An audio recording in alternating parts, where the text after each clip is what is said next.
Hi everyone, welcome to class 2. We're outside today. If you hear any weird noises, it's the chickens. Just want to sum up last week's class. Last week we talked about picking your own tarot or oracle deck, the difference between the two of those. We talked a little bit about what different decks look like and why you might want to use them. This week we're going to get into things a little bit more. So let's talk about how to ask the right questions. Asking the right questions are really important if you want to get the right answer. And sometimes we don't even know what the questions are or what we want to know. And the whole process of inquiry about narrowing it down and trying to figure out one particular thing, even if we think it's small, can be the key to figuring out big things and coming to some kind of breakthrough. The important thing about asking the questions is to make sure you leave yourself space for other things to emerge. Sometimes what we're asking about isn't really what we need to know about and isn't necessarily what will come through for us. And one of the key things that a good reader will do is create that space so that you can come to realize things you weren't asking about or understand things that you may not think are important but actually are. And it's sometimes hard to do this for ourselves because we're very focus driven. We want to know a particular thing. We want to know the answer to the specific question that we asked, and in a way it's kind of like having blinders on. We're not really seeing the important thing that's trying to emerge in front of us. So when you're asking a question, you want to make sure you ask a question that will give you a decent amount of information as an answer. You don't want to ask a yes or no question because all you'll get is yes or no, and that's not very informative. Questions that you want to ask are how, what, why. Rooster. What do I need to know about a situation? How can I move forward from this position of being stuck?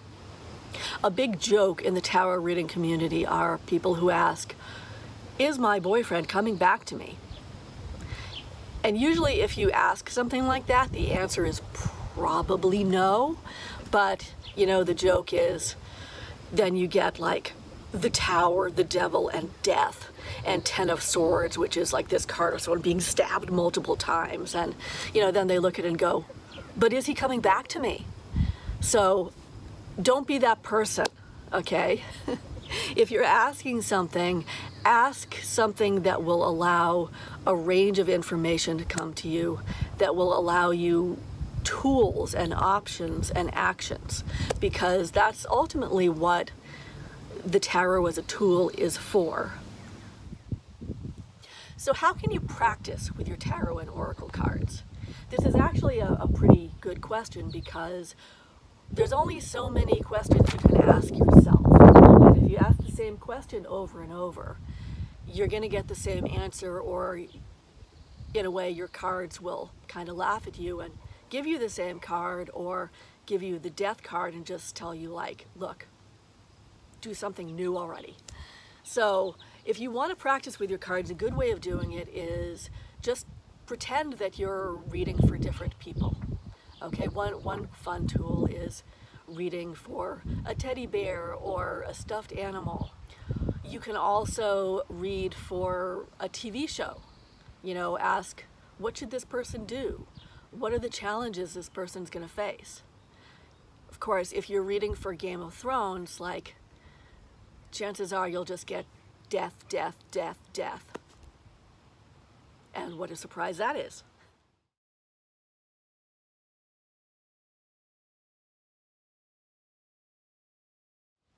So a daily draw is a great thing to do because sometimes we get overwhelmed in the process of trying to journal or trying to learn something, and breaking it down into little itsy bite-sized bits is a great way to keep things under control. So with a daily draw, you're basically randomly picking a card, and you'll read the description. You'll try to just look at it first and see if you have any intuitive hits as to what it means.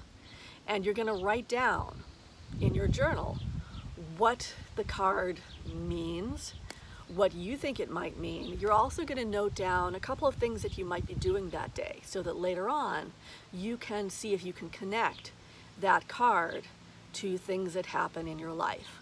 And that's a really interesting thing to do, especially if you look back over your notes and see how a card just repeatedly comes up for particular things.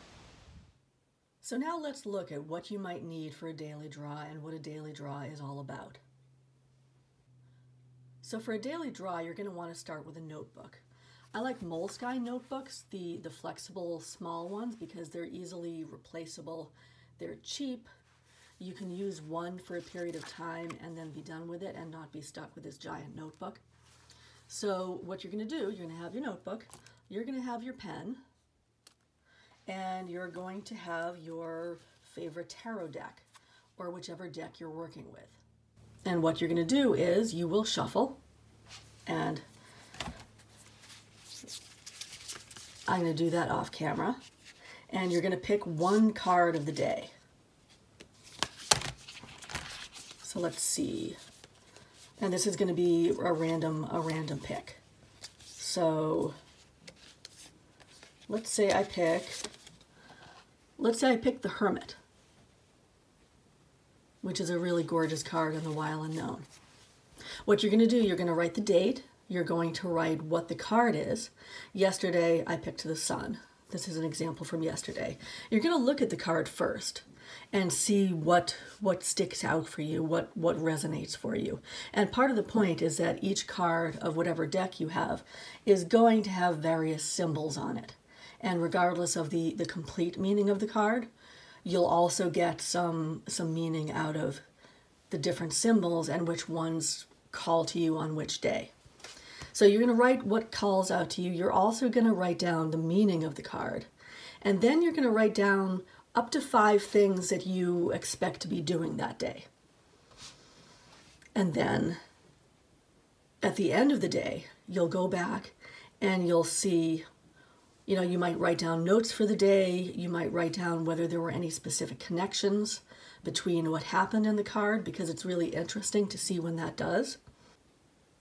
If you're using the cards as inspiration or as something to remind you of something during the day, it's really important to actually keep the card out where you can see it. I can't tell you how many times I've pulled a daily draw, stuck it back in the deck, and then immediately forgotten what it was. So you can prop them up somewhere. You can also, let's put this right side up, you can also put it in a card stand, which is something I really enjoy doing. But the important thing is to keep it somewhere where you can see it.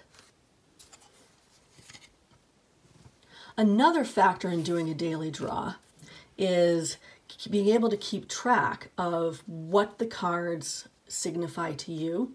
And it's interesting to see whether there's any repetition in terms of what comes up for particular events in your life. This is a little difficult to do unless you're going to read through your whole journal and keep track of it. So another way to handle that is to have some kind of journal, and we do make these, where you can, for each particular card, such as the Hermit, just write down the date that you picked it and what happened. So say the day, I find that the days that I picked the Hermit, plans get canceled and I end up having a lot of really awesome alone time. That might be something that I wouldn't notice unless I've actually jotted this down and looked back at it. So that's another fun way to use your daily draw, to see if there's any commonality or repetitions in when you pick the cards, and also in terms of what they mean for your own life, because the cards, they will have a meaning, a standard meaning that's in a book, but they'll also have a particular meaning for you.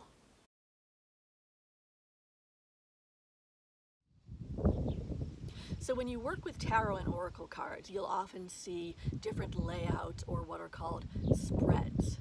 And you can do this with both tarot and oracle cards. Some oracle cards lend themselves better to this than others because they have a greater range or a different variety among them. Some of them are mostly just affirmations. So, if you get affirmation, affirmation, affirmation, it's not really giving you useful information. So you would use a spread if you wanted a little more information than just a daily draw. And also, it's a great way to learn to put stories together, to learn how to make meaning of little bits of information, and also to see what might be going on. So a great spread to start off with is a 3-card spread, because it's pretty simple.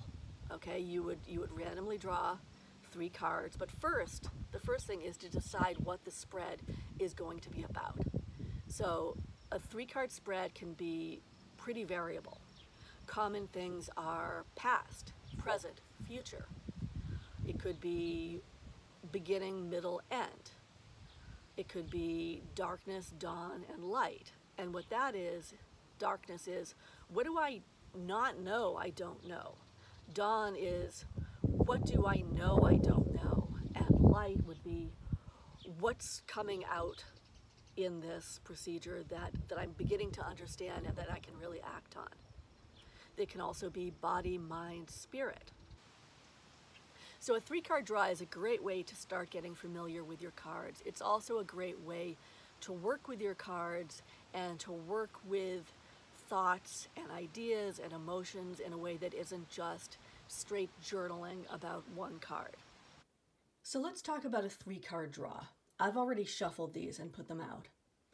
And we're going to pretend that we're pulling 3 cards for our friend Teddy, so I can show you how this works.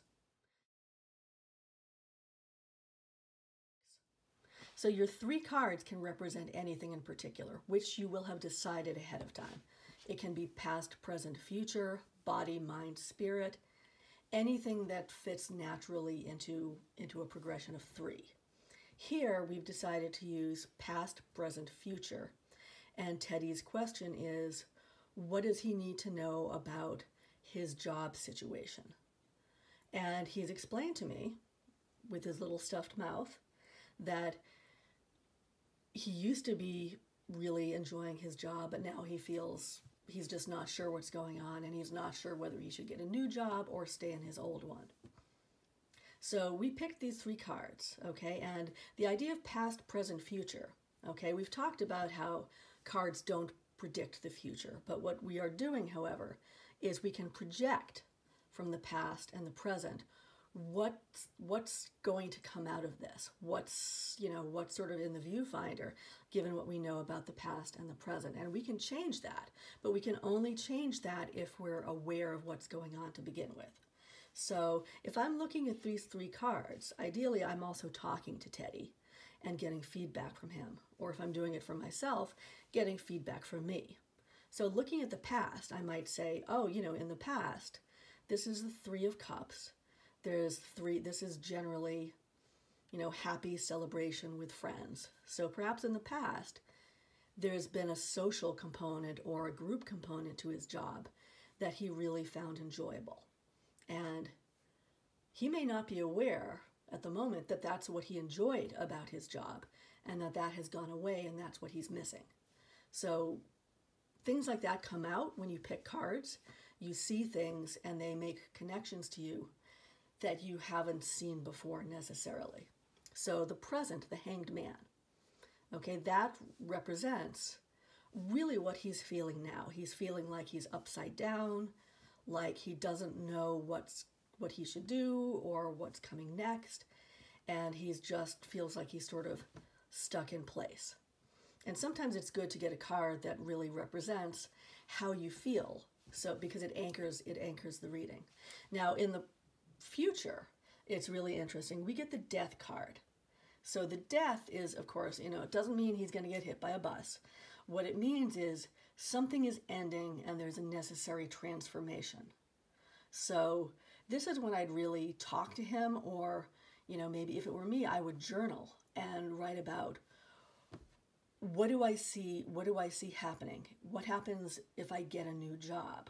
That doesn't reflect necessarily just the end of the job, but is there a way in which I really need to change and move on, of which the job is just a piece?